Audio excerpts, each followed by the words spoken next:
I'll spend a little time with you today talking about bare root roses that don't come out of dormancy. But first, a little background. Roses in the United States are generally harvested in December.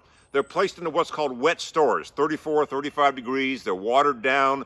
You can kind of think of like a bear that's hibernating, basically. And like a bear that hibernates, they need to live off of stored energy storage while they're in that dormant state. They're then shipped to you, the customer, and then they come to life. And then they basically need that stored energy to come to life. Sometimes there's not enough stored energy in that plant to come back out of life and do what we call break dormancy, which is produce leaves. It's no one's fault. It's not your fault, not the grower's fault. That's really no one's fault. It just happens sometimes. So what if you get a rose like that? What are some simple things that you can do? I've got 3 steps, and we'll start by showing you the first one.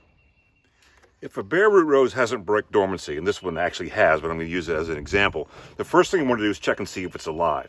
We're going to ask you to do what's called a scratch test. You're basically going to take your clippers or something sharp, just scratch the surface of the rose right there, and you see how I see bright green right there?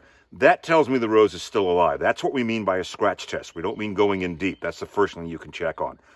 After you've done the scratch test, you want to go ahead and cut the rose back a little bit to see if the center is still alive. If I cut there, see how that's green in there? That's a good sign. This is a part that I cut earlier. See how that's brown on that side? If I see brown, I want to keep cutting down an inch at a time until I see white in the middle like that. That's called a white pith. That's very, very key. The last thing you can do with the rose that's not breaking dormancy is you can actually go ahead and cut the whole thing down pretty hard. You can cut it down to like 2-3 inches even.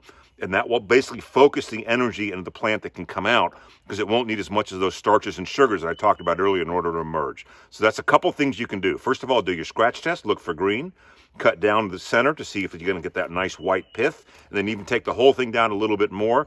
The last thing I would advise you to do then is go ahead and mound the whole rose over with mulch. Leave the tips out so you can see basically, once you start to see this new growth start to emerge, you can take that mulch or that soil or whatever and basically push it away from the plant. But having that mulch around it will help keep moisture inside the plant. So those are some things you can do with a rose that hasn't broke dormancy.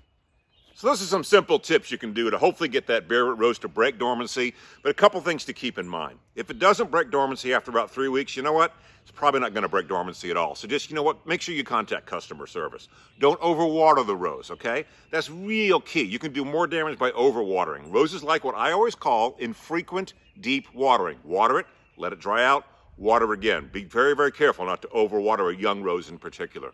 Also, if the rose arrives with like a little bit of like white mold on it or something like that, no big deal, just wipe it off. That's normal during transit. That happens a lot.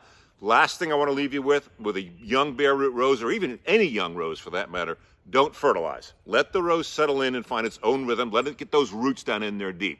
If you want to hit it with like a seaweed-based fertilizer like our Sea Magic, that certainly works as well. So there's a couple little tips dealing with bare root roses not coming out of dormancy. But now that we've covered bare root roses and what to do when they don't break dormancy, I want to talk about container roses because they're arriving already having broken dormancy. This is a living plant.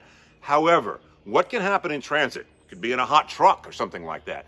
If some leaves drop off, maybe they're brown a little bit, you get a bit of wilting on the plant, don't be surprised. That's normal. Expect that. Basically, go ahead and pick the leaves off it if they're dead or wilting. Give it a good watering. It should probably snap back like that. But what do you do if it's not snapping back? Well, remember what we did with the bare root rose? We cut down to the center of the plant when we saw dead growth, and when we looked for white pith in the middle of the cane. Do the exact same thing. Just snip back till you find that white pith in the middle of the cane, and then stop right then and there, okay? Now, if it continues to die back, go ahead and cut it maybe a few more times. But at some point after 2 or 3 weeks, if it's dying back, it's not going to make it, okay? So make sure you let us know about that. And now that we've covered container roses, what to expect, one more thing I want to cover, and that's what happens with a late freeze. Before we start talking about what to do if you get a late freeze, let's actually define what a late freeze really is. To me, it's like if it gets into the 20s, like low 20s for like 8, 9, 10 hours. That's a freeze. That's when you got to be worried about.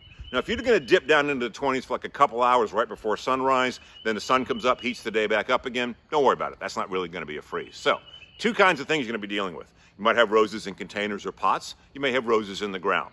Start with roses in containers. Just simply put them in an unheated building. Garage, storage shed, something along those lines. That'll get them out of that cold wind.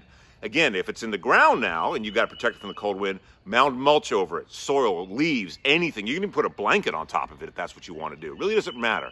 You may get some frost damage at the tips, just cut below that and clean them up a little bit. So if you get a late freeze, just make sure that you take those potted roses, put them in a garage or something like that.